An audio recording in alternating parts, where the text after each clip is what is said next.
Hello guys, welcome back to Belajar Bersama channel.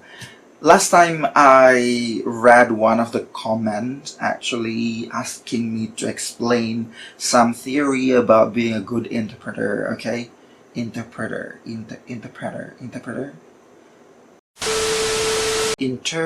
okay?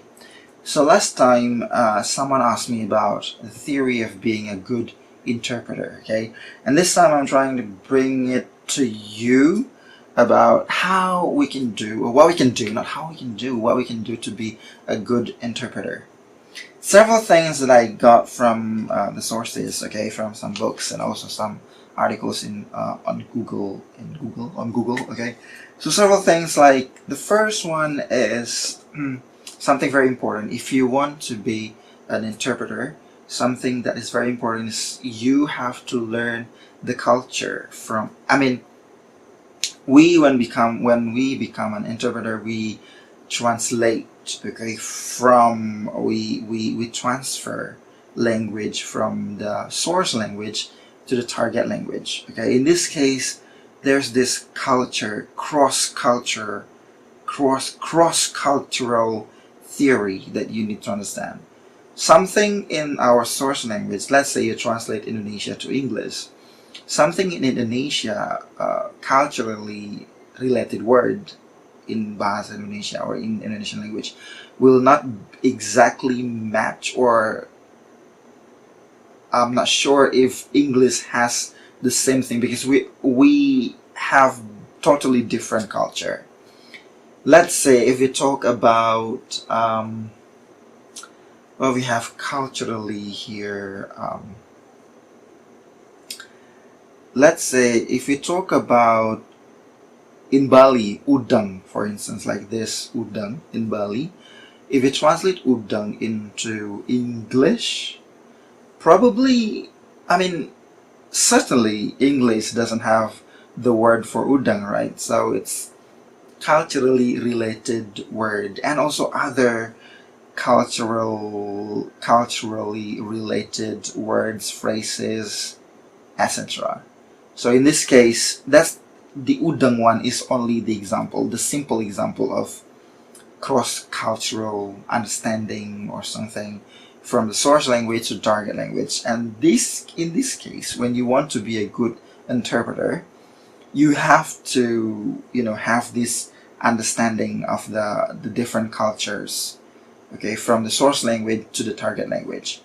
So when you translate from your source language, let's say the source language is English and you translate to French, for instance, or to Chinese, for instance. So you have to understand that English language has its own culture, okay, and you transfer this culture into Chinese language or to French language. Of course, they're different, and you have to adjust.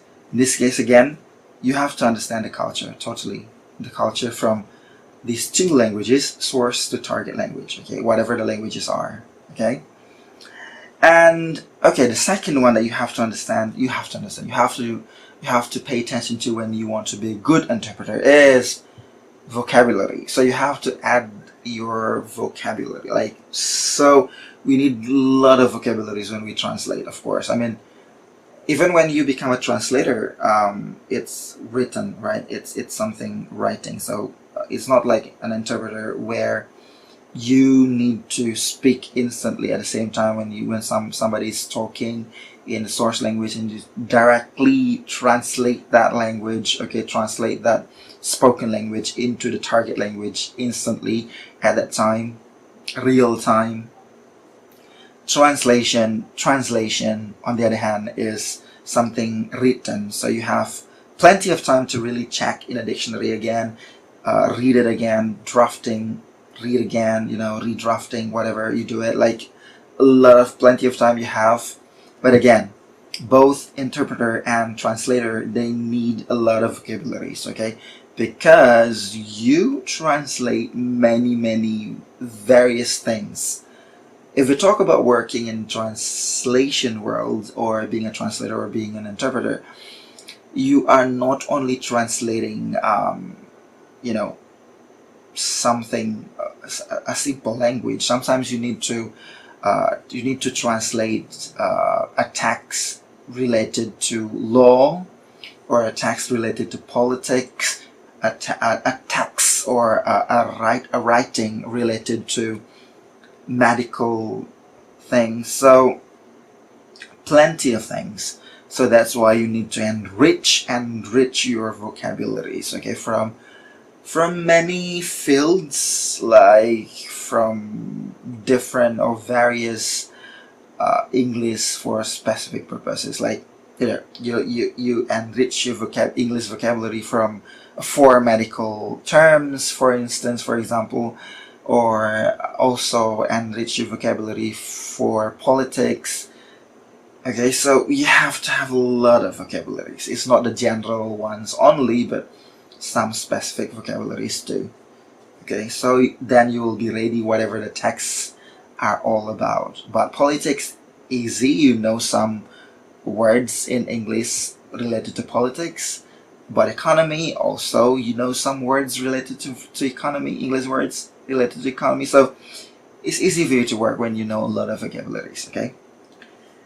Next is number 3. You need to really learn how to practice active listening. Active listening is something that is not easy to do, of course, because we have a lot of distracting thoughts in our head, and we have to put that aside first to be actively listening to someone speaking in front of us, or someone speaking to the mic, and we're listening to it through the headphones, and we're translating into this tiny microphone in front of us. So it's really a challenging task to be actively listening to someone speaking right in front of you or through the microphone, okay? But this is something important. You have to practice, and we're going to talk about active listening, how we can do it in the next video, okay? Next, okay, so before you perform your duty as an interpreter, you have to have the notes, you have to make notes, okay, as your style, as long as it's readable, and you have to learn about the topics that you're going to interpret, okay, that you're going to translate. So in this case, before the day of being an interpreter comes, you need to have all the files or all the materials that you need to learn, and do research related to it. So by the time you become the interpreter, you can easily translate anything that people will say, because you've learned about the topic, you've learned about the content, about the files, what they're going to talk about in the meeting, for instance. So yeah, learning and do the research, further research about what you are going to translate in whatever, in a conference or meeting, etc. Okay, also in this case is this is part of being the sales as well. Like, you develop communication skill, also communication and customer service skill to your customers, whoever use you as the interpreter. You have to also develop a good communication with them. So because you will need a lot of prior information and support from your customers, probably. So in this case, you have to also treat them as your customers, and being loyal to your customers. Try to build or develop a good quality of communication with them, because they will probably come back to you again for the next job or for another job of being an interpreter, okay? And also the last two are, the first one, getting more experiences, okay? When you already had a lot of experiences in being an interpreter, then you can really, you have the bargaining power when somebody needs your service of being an interpreter. So in this case, whenever you have a chance of being an interpreter in any meetings or conferences, you need to get a lot of experience as possible, okay, when you do the interpreting, kind of like, make yourself more experienced and more experienced. And when you become more experienced, then you will get more payment, right?